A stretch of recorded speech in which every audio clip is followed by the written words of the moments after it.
He gave away millions of dollars. He walked away from a church that thousands of people loved. He moved his family to places where nobody knew his name. For years, people called him the most honest pastor in America. But something has been shifting, and not everyone is happy about where things are heading. Francis Chan built something rare. He built trust. People believed him when he said money did not matter.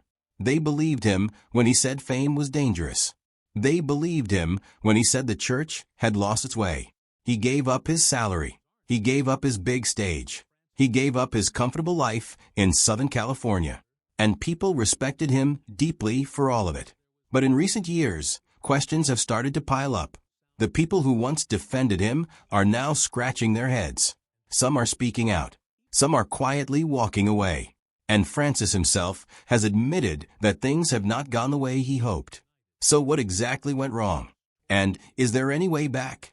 To understand where Francis Chan is today, you have to understand where he came from.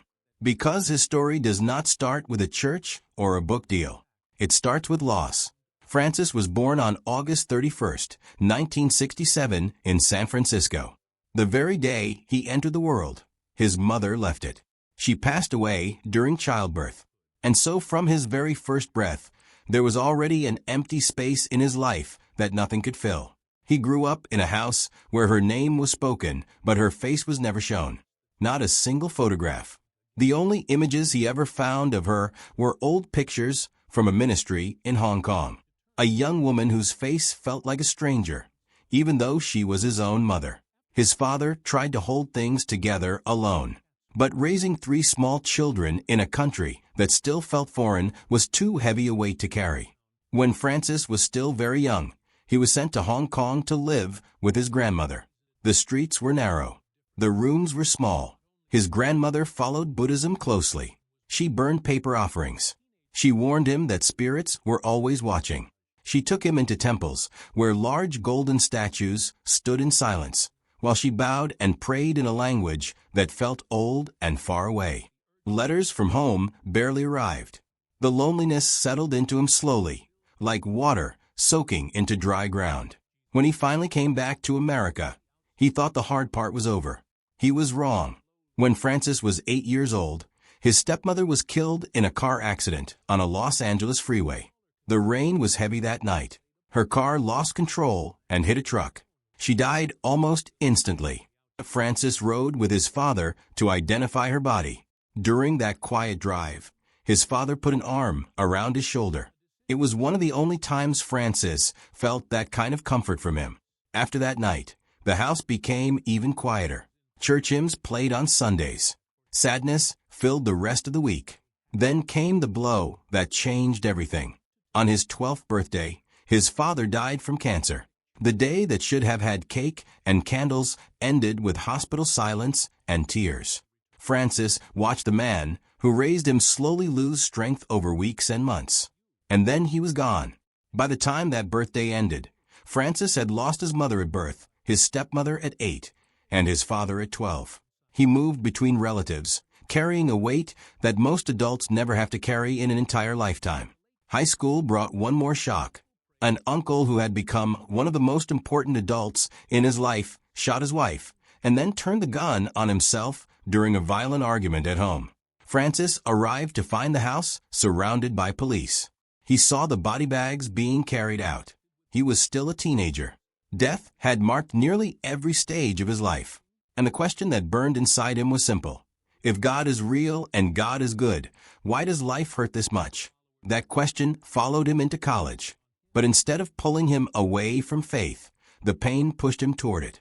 He committed his life to Jesus with a seriousness that surprised even people who knew him well. He enrolled at Talbot School of Theology at Biola University and studied hard. After graduating, he became a youth pastor. He was energetic. He was passionate. Teenagers listened to him. He had a gift. But inside, he was struggling. He was teaching young people about living right while privately knowing his own life did not always match his words. The distance between who he was on stage and who he was in private slowly became unbearable. So he did something that most pastors would never do. He stepped away from ministry without telling anyone why. He started waiting tables. He traded his sermon notes for order pads and learned table numbers instead of Bible verses. That season of quietness changed him. He made a deep promise to himself. He would live the same way whether people were watching or not. The job that looked like a failure from the outside turned out to be the place where his faith finally became real. Around that time, he married a woman named Lisa. She brought a kind of steadiness into his life that he had never had before. The early years of marriage were not easy. The grief he had carried for so long kept showing up in arguments and misunderstandings. There were moments when he honestly did not know if the marriage would last. But they stayed. They worked through it. And slowly, they built something together.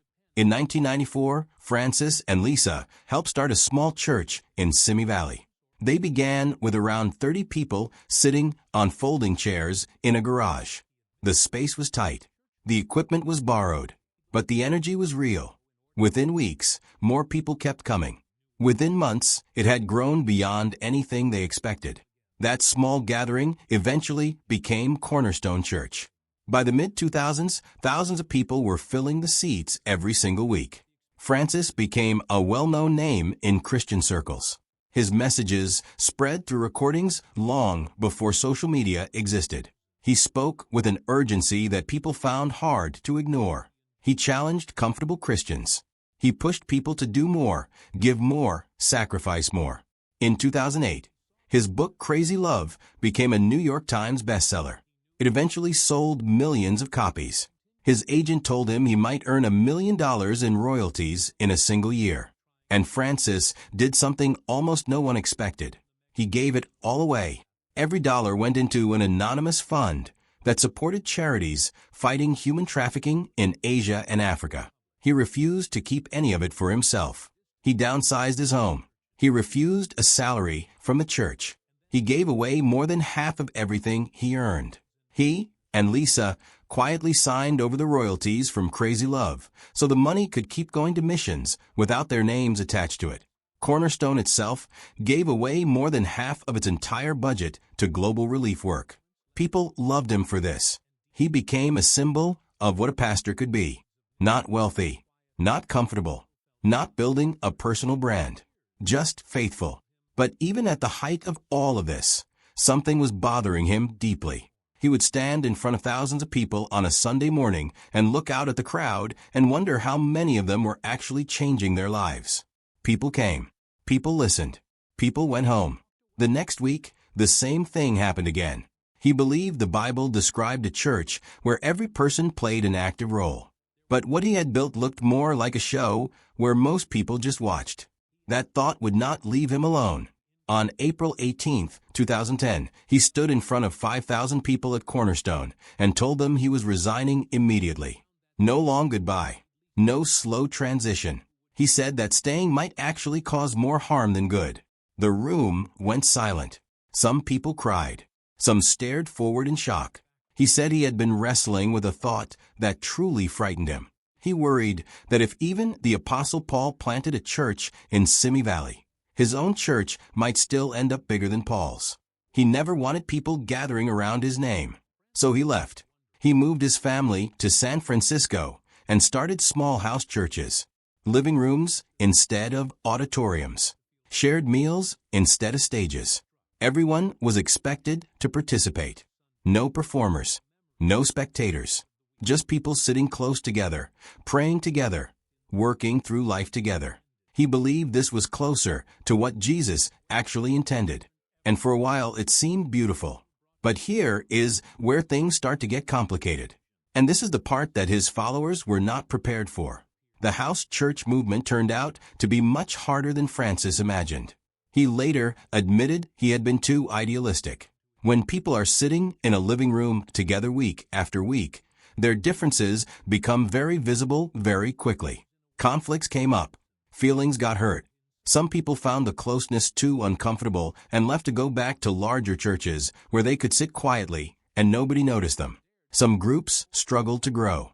Others slowly fell apart. Francis had painted a picture of simple, pure, early church community. The reality was messy, slow, and sometimes painful.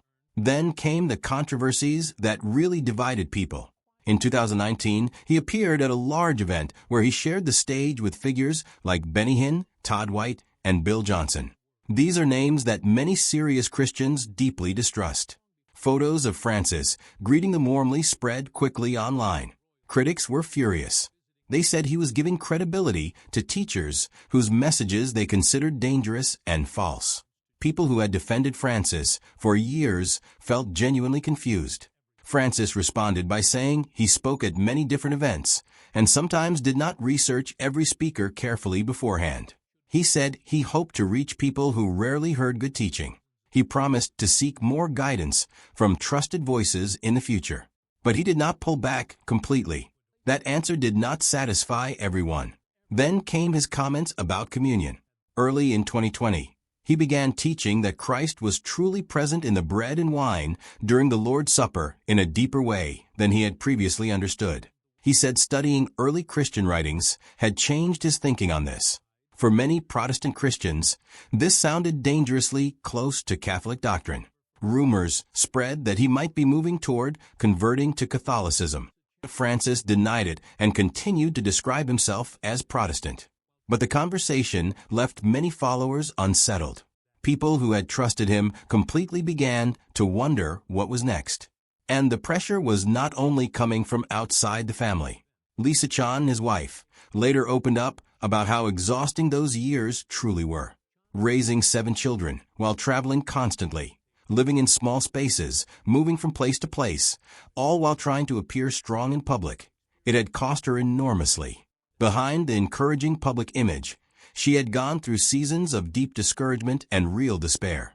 The gap between the inspiring ministry family people saw and the private struggle they were actually living was larger than anyone knew. Francis himself, now 58 years old, has shared that the questions he faces today feel different from the ones he faced decades ago. Early in 2026, he spoke about spending quiet mornings alone in prayer. He described moments of unusual clarity and a deep awareness of God's presence. He said those quiet hours still felt alive and fresh to him. That part sounds peaceful, but the bigger picture is more complicated. The house church network he built has faced ongoing struggles. The charismatic controversies have not gone away. His theological views on communion are still a source of concern for people who once looked to him as a steady and reliable voice. Followers who quoted his books and shared his sermons for years are now uncertain about where he stands and where he is headed. There's something genuinely sad about this story, because Francis Chan is not a hypocrite in the typical sense. He actually gave away the money. He actually left the big church. He actually tried to live the things he preached. Very few people in his position have done what he did. That part is real. But good intentions do not protect anyone from making poor decisions. And the combination of appearing alongside teachers many consider false, shifting views on core Christian practices, and a house church experiment that did not deliver what was promised has quietly eroded the trust that took decades to build. His followers are left with a complicated picture. This is not a simple story of a pastor who got greedy or got caught in a scandal. This is something harder to deal with. It is the story of a man who genuinely tried to do something different and still ended up somewhere many of his people did not expect and are not sure how to follow. The man who built his entire reputation on radical honesty now faces the most honest question of all. Are the people still with him? And even Francis himself does not seem entirely sure of the answer.